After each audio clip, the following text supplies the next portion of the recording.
Thank you, Chair. All righty. I would like to welcome everyone to Maple Valley's 2044 Comprehensive Plan webinar tonight. I am Dave Pilgrim. I am the chair of the Planning Commission. And with us tonight from the All Volunteer Planning Commission are Chris Tallman, who's my vice chair, Jonathan Miller, Eric Kennedy, Jeff Whiteman, Michael Pierce, and Zach Middles. And at this point, I'd like to put in a plug right now, as we have 2 openings for alternates for the commission, if anyone is interested. If you are, please go to the city website and look for the employment volunteer opportunities, click on the link, and further click on the Planning Commission opening. We could really use more people.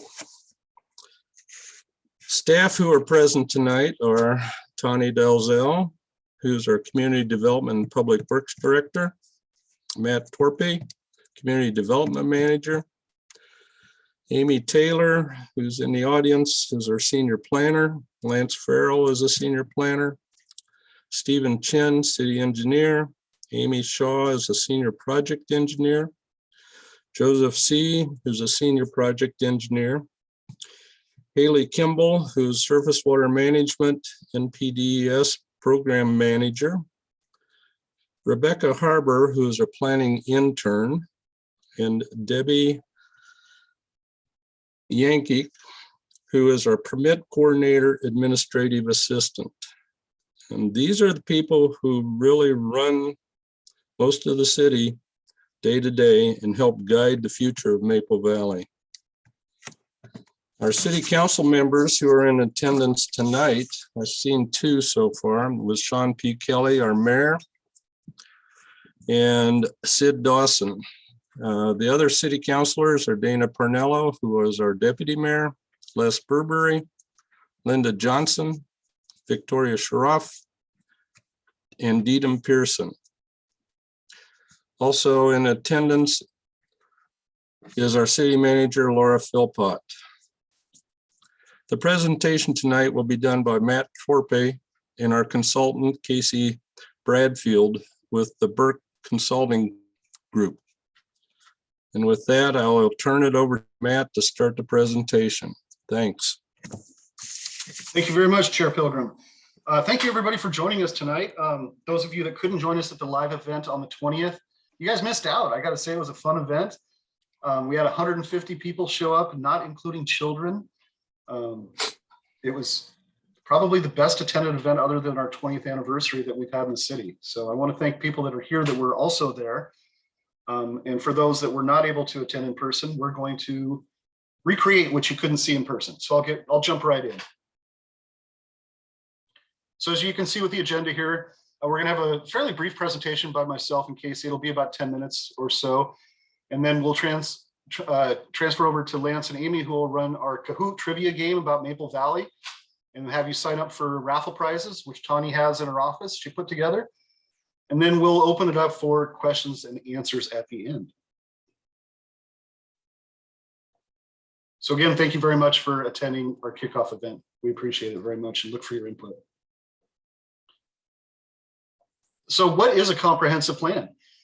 It is the city's 20-year plan that, what's in the title, comprehensively describes, discusses, and plans for most all aspects of the city for the next 20 years. And this is a plan for 2044. It contains vision statement and policies that guide the city decisions, programs, and regulations for not only all departments, but we even include information from the fire department, police department, schools, garbage collection. It really is the entire plan for the city for the next 20 years. So why do we need it? Why do we need the comp plan? Well, we're required to do it under the State Growth Management Act. Most of you are probably familiar with the term GMA. It's been tossed around positively and negatively for the last 33 years. It was adopted in 1990 in a political reaction to what was viewed as the sprawl of the LA area. the administrators and legislators at the time did not want us to look like LA moving forward in the future. So the Growth Management Act is a plan that requires cities to consolidate and manage growth in the future. It protects rural areas from urban sprawl. As you can see, we're pretty much we're on the eastern edge. The city stops and the forest begins. What happens if we don't plan under the Growth Management Act? We're not going to be eligible for any state grant funding. And that's where we get about 95% of our 90 to 95% of our funding for road transportation projects, stormwater projects. Grant is covering us doing this comprehensive plan that we would not have otherwise been eligible for. So it's very important that we comply with state requirements under the Growth Management Act. So what's in a comprehensive plan? There are 8 elements, otherwise known as chapters, that describe housing, land use, transportation, economic development, environmental quality, also known as critical areas, our parks and recreation, capital facilities. Those are our city-owned facilities, such as stormwater ponds, right-of-way, the maintenance shop, any other improvements that the city might include, including utilities. As some of you may know, we only operate one utility in the city, and that's our stormwater system. Our other 3 service providers, Sioux Creek Sewer, Covington Water, and Cedar River Water and Sewer, provide water and sewer service for the city. And we do coordinate very closely with them so that their comprehensive plans align with our comprehensive plans. So when is it updated? It used to be required to be updated every 8 years. In the previous session, the legislature changed it to 10 years. We last updated it in 2015, and our next deadline is for December 31st, 2024. And as you can see on the screen, this is the order of operations in which different counties in the state are required to adopt. We're in the orange group, which is made up of the Puget Sound region, obviously, and we're going first. And then it kind of expands in an ever-expanding circle outwards from that for the different counties in the state of Washington. So what are the requirements in the regional policy guidance? Well, if you look at the depiction on the left, or on the right, I'm sorry, it's like a layer cake. It starts at the top down, beginning with the Growth Management Act, where the state outlines all of the requirements that cities and counties are required to have as a component of their comprehensive plan. The next level below that is Vision 2050, which is made up by the Puget Sound Regional Council, and the PSRC is the 4 orange counties you see. It's a council of governments that sets framework policy for just the Puget Sound region. The next layer below that, before you get to Maple Valley, is county-wide planning policies adopted by King County Council. They're currently working on updating their county-wide planning policies, a little bit behind schedule, but they'll get that done ahead of us doing our updating our goals and policies for our comprehensive plan. Excuse me. And finally, our Maple Valley comprehensive plan, even though we're at the bottom of the pile below all of the state and local regional laws and policies, it's the most important portion that applies to us here in Maple Valley. So what are the key updates that we need to make for 2024? Housing is going to be the biggest portion of that, and Casey will talk to you about that here in just a minute. We need to plan and accommodate for new housing requirements that were passed by the state in the last legislative session in 2021. We need to review our land use code, our zoning code, so that we can support the new housing and economic development policies as needed. Stephen Chen, our city engineer, is working with a separate consultant on updating our 20-year transportation plan, as well as our comprehensive plan element. That is a major portion of this comprehensive plan update. Tawny and myself will be working with our Economic Development Commission to update the economic development element of the comprehensive plan. Environmental quality, we're very up to date on this. Lance Farrell, our senior planner, just updated our shoreline master plan and received confirmation from the state, I believe 2 years ago, that our critical areas ordinance and shoreline master plans are fully in compliance with state law. So that'll be a light lift on the environmental quality.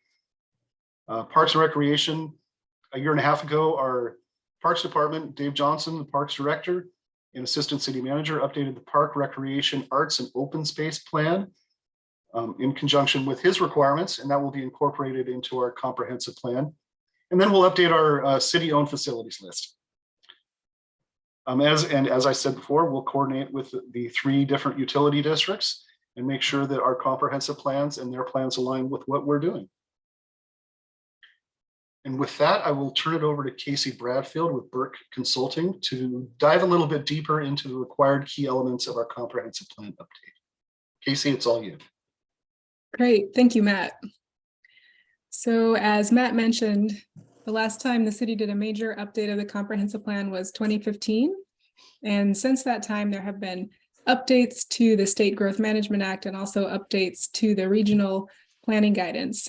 And those changes apply to different parts of the plan, but there are some kind of key focus areas where there are a lot of updates that the city needs to be aware of and work to comply with. And I'm going to be talking about those. So our 3 key theme areas are housing, equity, and climate. So as Matt mentioned, in 2021, the state legislature passed House Bill 1220, which greatly expanded the requirements for housing elements in the comprehensive plan. So prior to that, communities had, a number of housing units that they needed to accommodate over a 20-year period. And we still have to do that. But in addition, now cities have to show that they can accommodate not just that overall housing need, but housing needs at different income levels for moderate, low, very low, and extremely low income households. Also show that they can accommodate emergency shelter needs and consider missing middle housing options. So the regional guidance has been updated to support this new state guidance. And what this could mean for the city is some possible updates to land use policies and zoning code to make sure that the city can accommodate housing needs at these different income levels and types. Oh, could you stay on that slide? Almost done. So you can see up here at the top, in the next 20 years, King County is projected to need about 300,000 new housing units, which is a big number for the region. We're planning for a lot of growth. Also on the slide shows that during that 20-year time period, Maple Valley is planning for about 1,720 new housing units. So Maple Valley's projected growth is a small piece of the overall growth in King County, but that's still a number that Maple Valley wants to plan for thoughtfully. Next slide. So this slide shows some examples of missing middle housing, which the city needs to consider providing under the updated Growth Management Act. So if you haven't heard that term before, missing middle housing kind of fits in the middle of a single family detached home and a mid-rise apartment. It includes things like duplexes, triplexes, townhomes, and smaller scale apartment buildings. And these can be one way to help meet some housing needs for people who have moderate incomes. And here are some pictures of missing middle housing types. So you could visualize how this might look in your neighborhood or your community. Next slide, please. All right, so that was a summary of the new housing requirements. Now I'd like to talk to you about new equity requirements. So from the state level, most of the new requirements around equity are related to housing. As we just talked about, cities now need to plan to accommodate housing at all income levels and special needs housing. In addition, we need to look at the policies in the housing element through an equity lens and make sure that no policies are going to have a disparate impact on any racial or cultural group. And also think about, as the city's updating its land use policies and housing policies, could that create displacement? And if so, what can the city do to address that and try and keep people here in the community? And then at the regional level, there is new guidance on equity that covers the entire plan, not just the housing element, and really calls for looking across the entire plan at the policies and making sure that they are equitable and aren't resulting in any sort of unfair burdens on any particular group. And here's an example of that from the Puget Sound Regional Council's guidance, which I could read for if you like. It says that the region's vision for equity is that all people have the means to attain the resources and opportunities that improve their quality of life and enable them to reach their full potential, that differences in life outcomes cannot be predicted by race, class, or other identity, and that everyone has the opportunity to be involved in decision-making processes.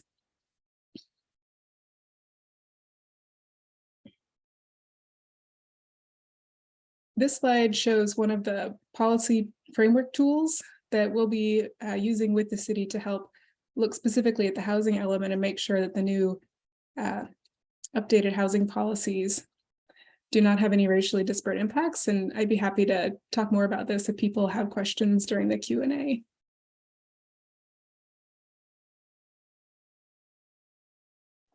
Casey, I'm going to leave this up for just maybe 20 or 30 more seconds so people can soak it in. Okay. Yeah, so on the left-hand side, there's some criteria that the Washington State Department of Commerce has provided that we'll be looking at as we evaluate the policies. And then the right-hand side is, the results of our evaluation, whether that meets the criteria or not. All right, thank you.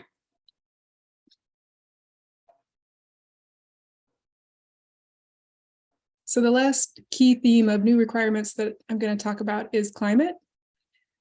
So the state still does not require comprehensive plans to have a climate element, but they are strongly encouraging it, and they're in the process of developing a model element that cities can look at to help address climate change.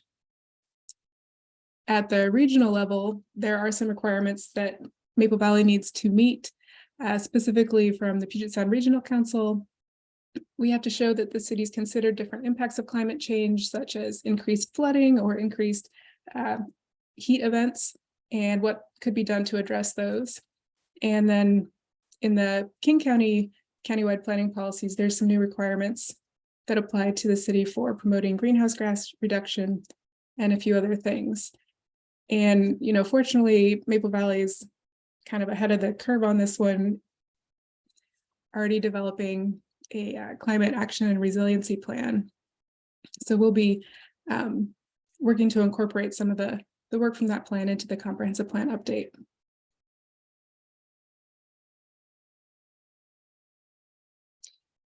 And this is just an example of some of the regional climate policy guidance that the city will be looking to align with, for instance, protecting and restoring the urban tree canopy and resources like wetlands, which can help mitigate for some of the impacts of climate change.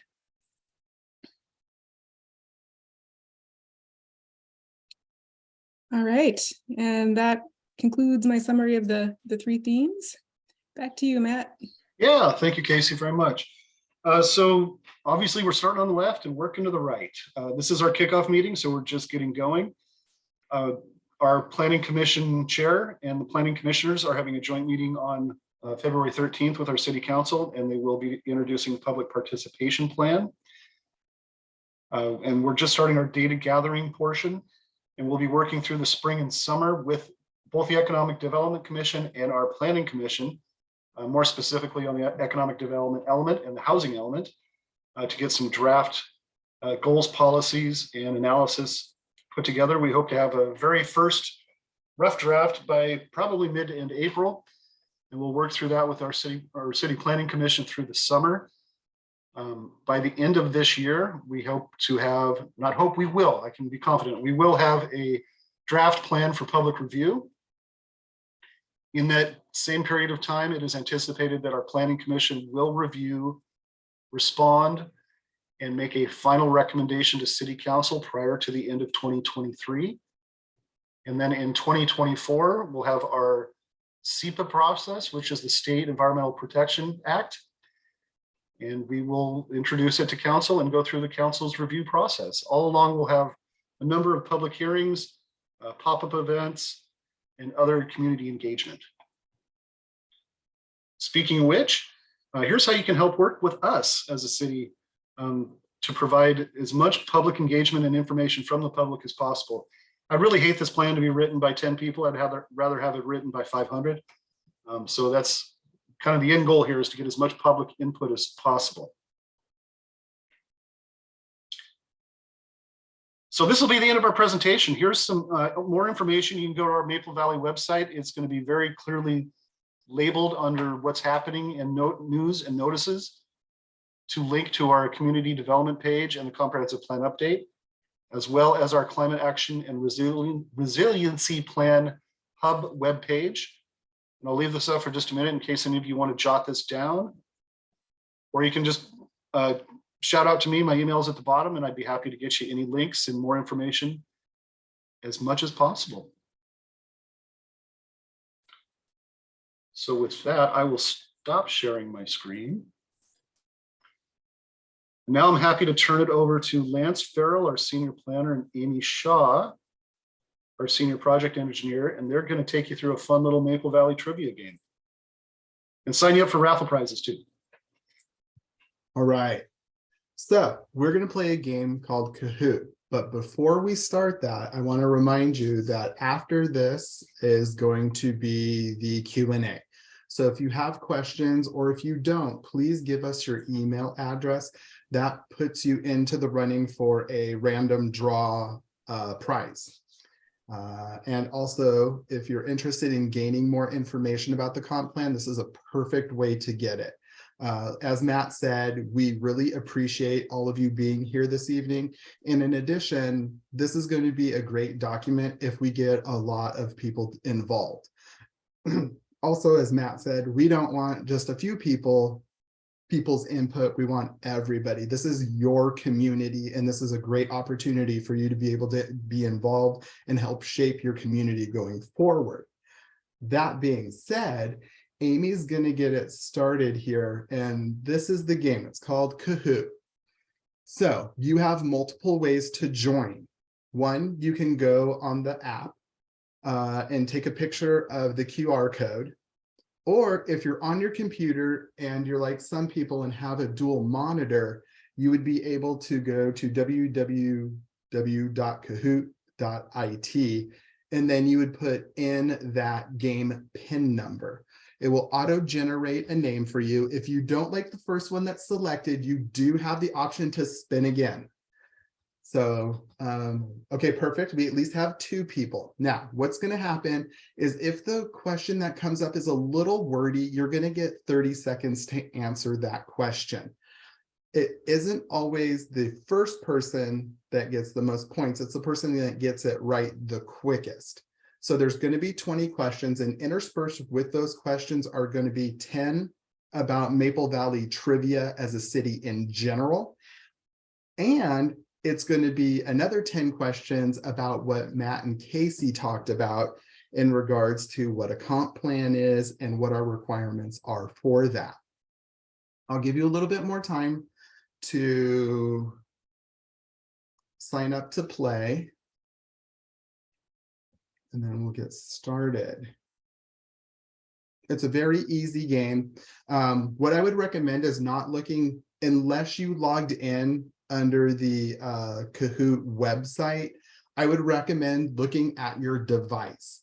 The biggest reason is because, and I have done this at home, I tapped the screen and it did not work because this is not the actual thing. You can see it, but it's better to look on your device or on the screen in which you're using for the game, rather than all of our wonderful faces and so forth. Okay, we'll give you a little bit more time. It looks like we have a few people. Okay. We have 12 people, and I know that there are 29 or 30 participants in the attendees, 27. So I'm looking for hopefully closer to 20, please. It's a lot of fun. You can have bragging rights. All right. All right, this is what we've got. We got 13. That's a good go. So we'll go ahead and get started because your time is valuable. Now, remember the first question as we get started here, and I will not read them to you. So here we go for the first one.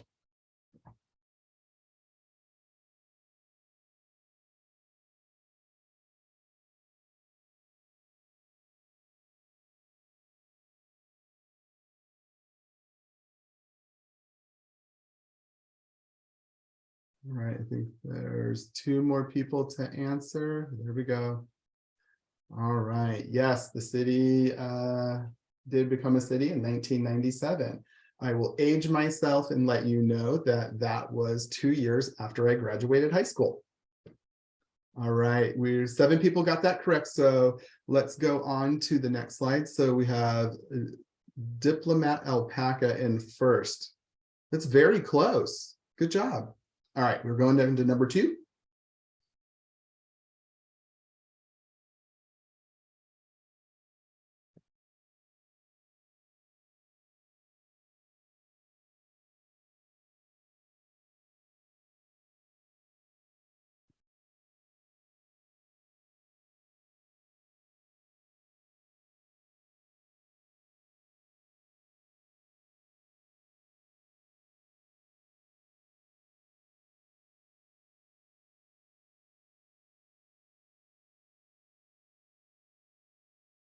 All right, good job. 10 people got that one correct. Let's see if the leaderboard has changed.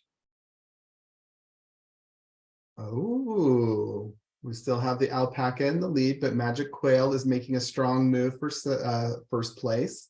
All right, number 3, please.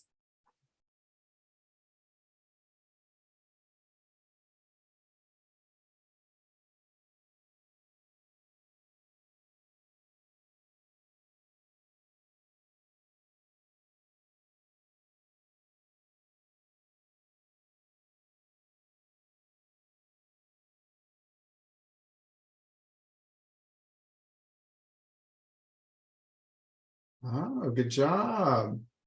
All right, let's see if alpaca is still in the lead. Oh, alpaca's not only in the lead, but is on fire. That is impressive. Hey, Amy, for the next one, I do believe that there's only 12 participants. So if we get all 12 answers, I think we can go ahead and move forward for the next one. Let's see what the next question is. Oh, multi-selection. Make sure you saw that.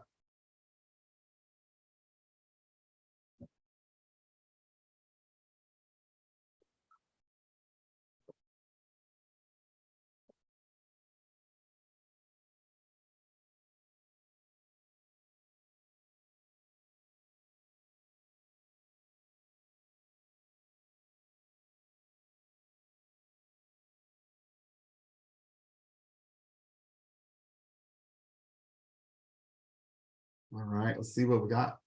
All right, there we go. Good job. I'm impressed. Let's see if the leaderboard changed.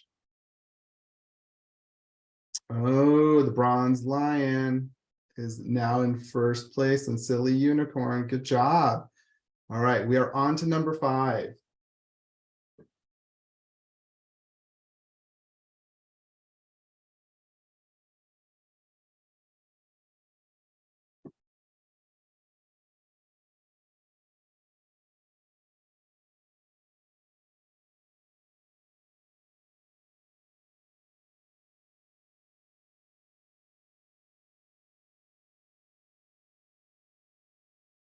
Good job.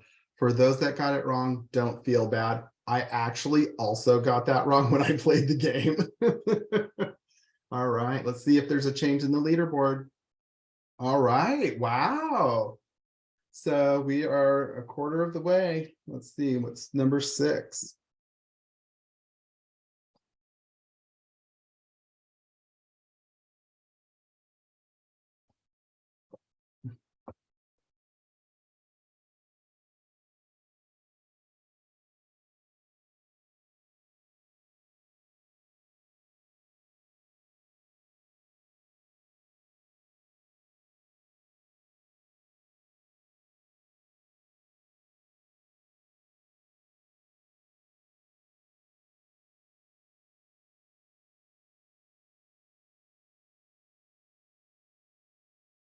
Good job. I'm impressed. That's awesome.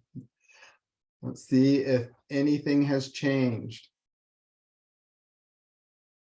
Ooh, not at the top spot, but we do have the lion and the panther making moves. All right, number 7.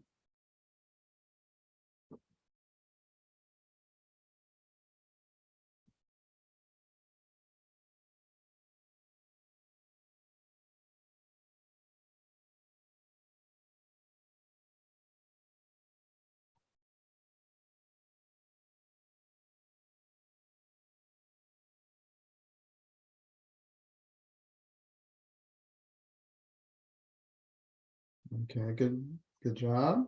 Let's see.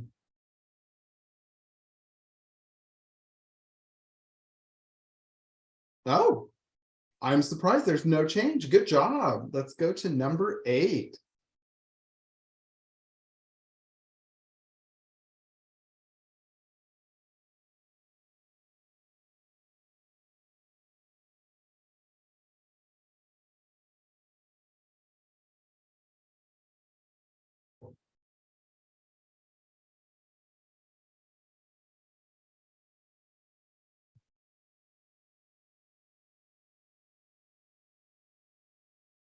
Ooh, nice. 9 people. All right, the question is, top 3 still the top 3? Is there any change? Oh, the alpaca's back in the hunt. All right, let's move on to number 9, please.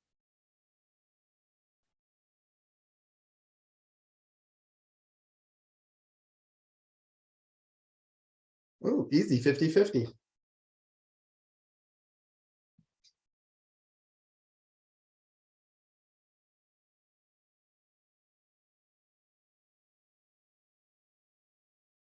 Good job. Let's see, any change in the... Oh, okay. Ooh, that's the first time I think I've seen the gecko in the top 3. All right, let's move on to 10. After this, we'll be at the halfway point.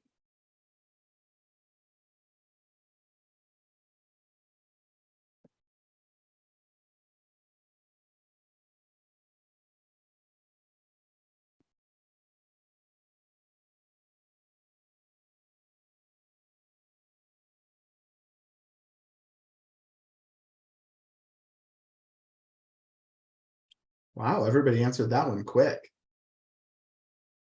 All right, good job. We have 11 correct answers. Let's see if there's a change. Oh, not in the top 3. Okay, we're going to go on to number 11.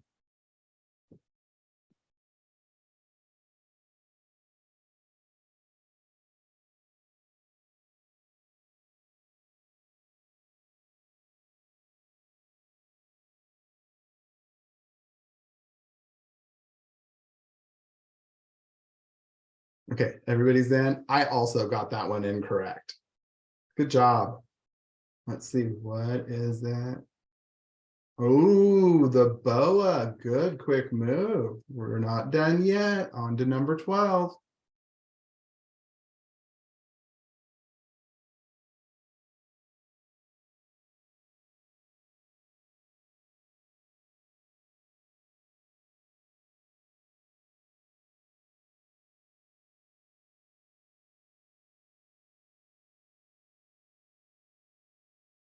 Good job. Let's see, any change in the top? Any change? Not in the top 3. Good job. Everybody is doing great.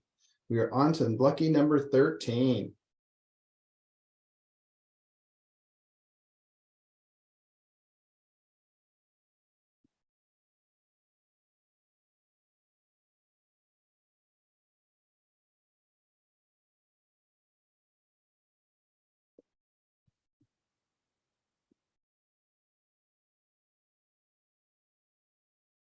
Good job. This is going very smoothly.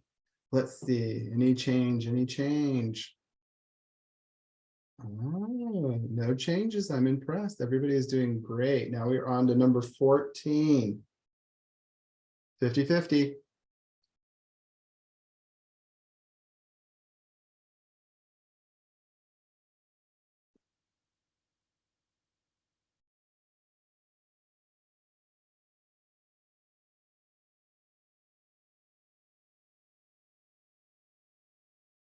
Oh, alpaca back in third. That silly unicorn still in first place.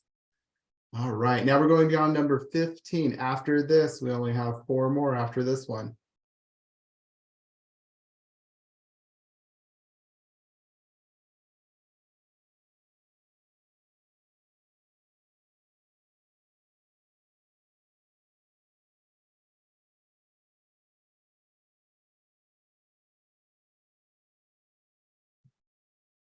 Good job. I wish there was no deadline, but that is not the case.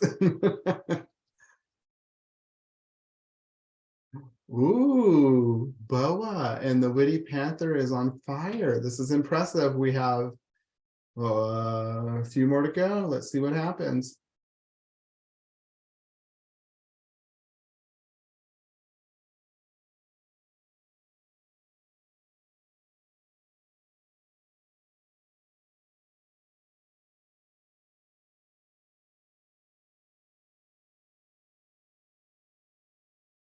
Ooh, 3 got that correct. I'll be very curious to see if there's a change in the leaderboard. Oh, not as much as I thought there would be. All right, we are on to number 17. We are almost done.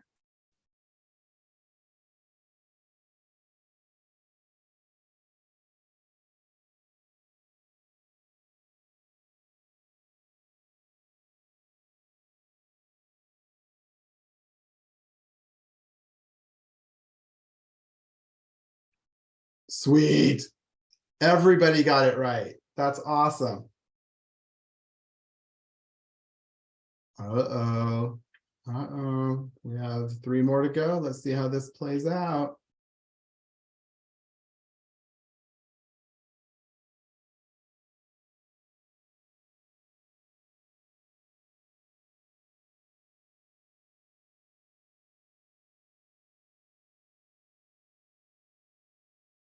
Good job.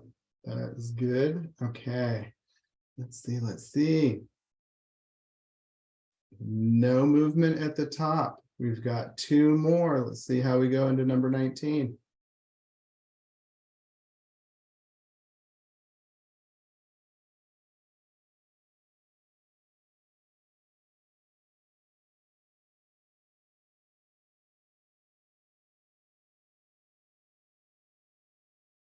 Nice.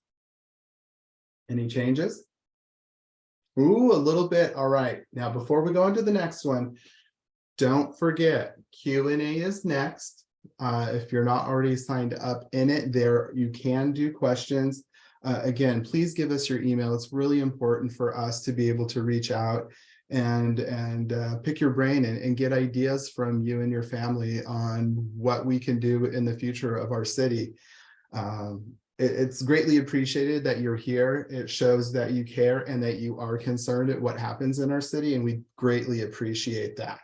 Now, the question is, can the alpaca overtake the boa for first place? This is our last question, and in all honesty, that witty panther could make a strong move. Let's see.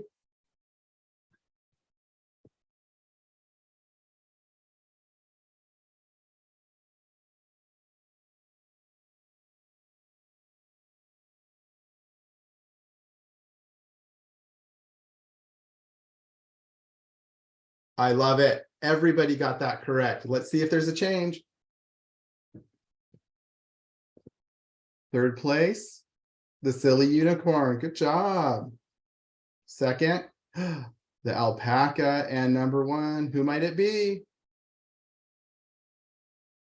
The fast boa. Congratulations.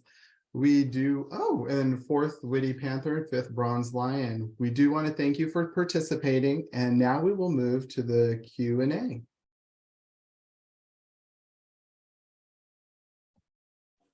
Thank you very much, Lance. Appreciate it. Yeah, so we're going to open it up for Q&A. There's a Q&A button on the bottom of your screen. Again, please put in your email address if you want to be entered into the raffle. We have 1 entry right now, so congratulations on the winner so far. Any questions, please type them in and we're happy to answer them.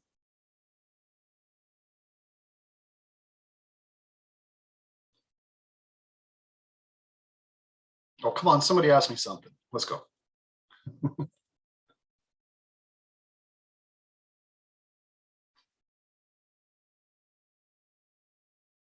There, we got another email entry. All right, now it's a competition.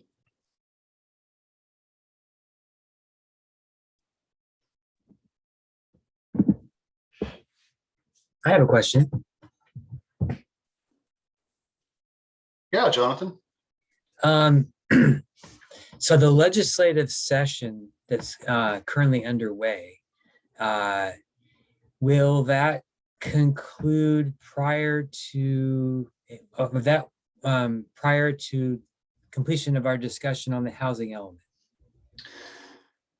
That'll have to get back to you about. I know this is a long session. I think it's 105 days, which translates into a little over 3.5 months.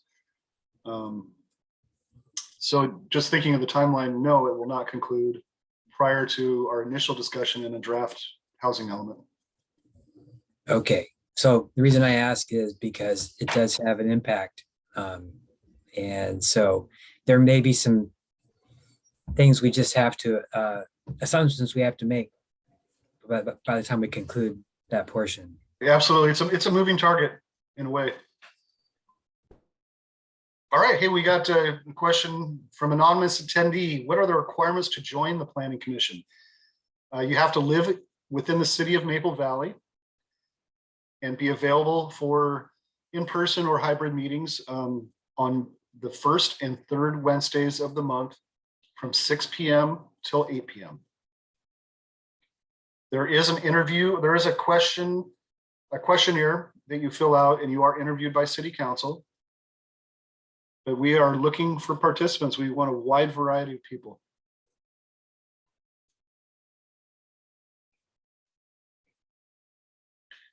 We have another question that the community center is advocating for a new community center. Is that under consideration for the update to this plan?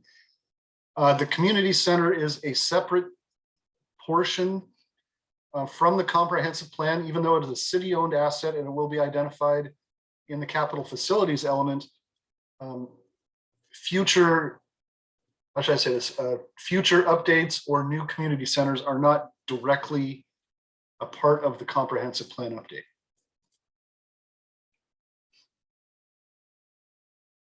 Okay, we have another question. Do we feel Maple Valley ideals align with where King County, also known as Seattle, is working towards?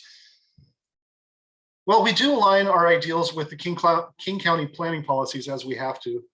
And obviously we're a much different city than Seattle. We have different needs, different outcomes, different populations, different diversities in our city. So I think that as part of the update to the comprehensive plan, no, we will not be looking like City of Seattle. Another question, what is the tallest the city may consider for making buildings under the plan? We have not addressed that. As Casey said, we will be using our zoning and land use code to align with our goals and policies of the comprehensive plan. Under the currently considered downtown plan, which is between the legacy site and Four Corners, the current, which is almost close to being adopted, but not quite adopted, the current highest structure would be 65 feet or 5 stories.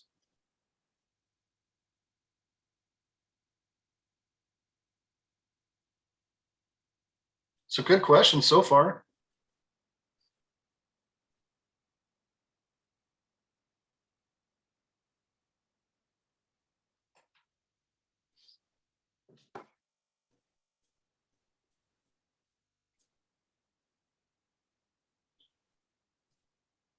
Any last questions before we wrap this up? I know I want to get you back to your evening. We did schedule this from 6 to 7, so we have a few more minutes, but okay, we got a question in. Will our senior citizens and youth have any priority on the affordable housing? The way it is currently structured, and that's not a conversation I've had with management or our consultant currently, but the housing element requirements and the housing needs analysis are in affordability bands, not necessarily in age bands. But it is very likely that the senior citizens in our youth will fall into and can fall into the lower affordability bands, so they could be considered as part of the housing element update. I think as we get into the equity discussion that Casey had met, age will definitely be a consideration, I would think. Question, what is extremely low income? I don't have the data in front of me, but my recollection is that for a family of 4, it is basically somebody working a minimum wage job full-time, and that equates to about $30,000 a year for a family of 4. And that would be at 30% of the area median income. And Matt, can I just add, this is Tony, that we have a project website for the comprehensive plan, and there are a number of resource links that we've included in there, and we'll make sure to add the link to the table that Matt is referring to that shows what those incomes are for low income, extremely low income, etc. on there. And we'll, at the end of this presentation, we'll put the QR code and website up for you guys to go to look at it. Thank you.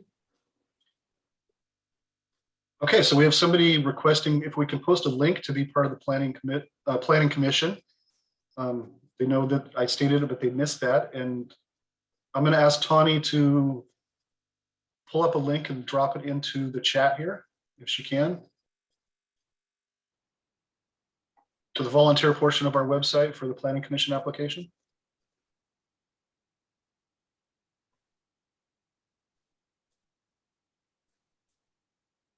I think what we'll have to do, because the chat is not letting me add in a link to all of the attendees, we will email it out.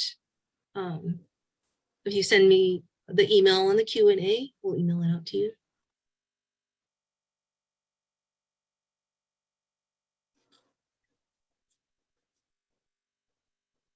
Okay, we have another question. Are there any areas of town already considered for extremely low income housing and shelters? No.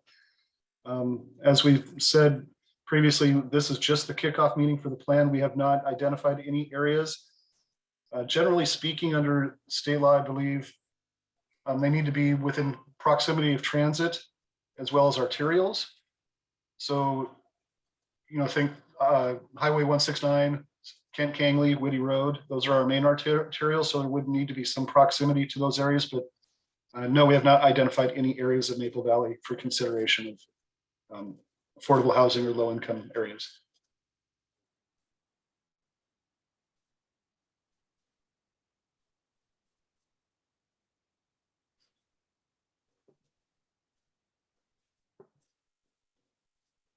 Oh, and our senior planner, Amy Taylor, comes through and dropped a link as a question as an attendee. So if anybody wants information on how to be a planning commissioner, if you can see the Q&A, there's a link there that has been pinned.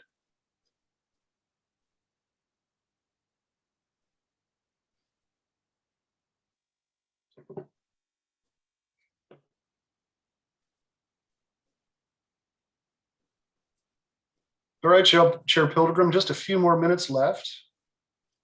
See if any more questions come in. Do you have any parting words for us?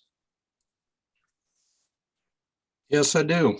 I do want to thank everybody that did show up to go through this. And as Matt has stated and Lance has stated, everybody has stated, there is going to be plenty of opportunities for input to this process. Look for us. We're planning to do some pop-up, maybe outside of Fred Meyer's or somewhere like that. We're also going to be at Maple Valley Days, and we will be at Farmers Market several times. So please stop by, talk to us, and I really do appreciate everybody's attendance. And with that, Tawny, you got any final words? I just echo what you said, Chair Pilgrim. Thank you again for your time this evening. I know your time is valuable. We are working toward the requirements, and we definitely would love input as we work through them through the Planning Commission at this time. And from the results of that Cahoots game, I really happy to see. I think that all of you were able to get the main points from the presentation this evening, and hopefully we'll share that with your friends and neighbors as we continue to discuss the comp plan this year. Thanks. All righty, and I think we're done for the evening. Thank you all. See you all later.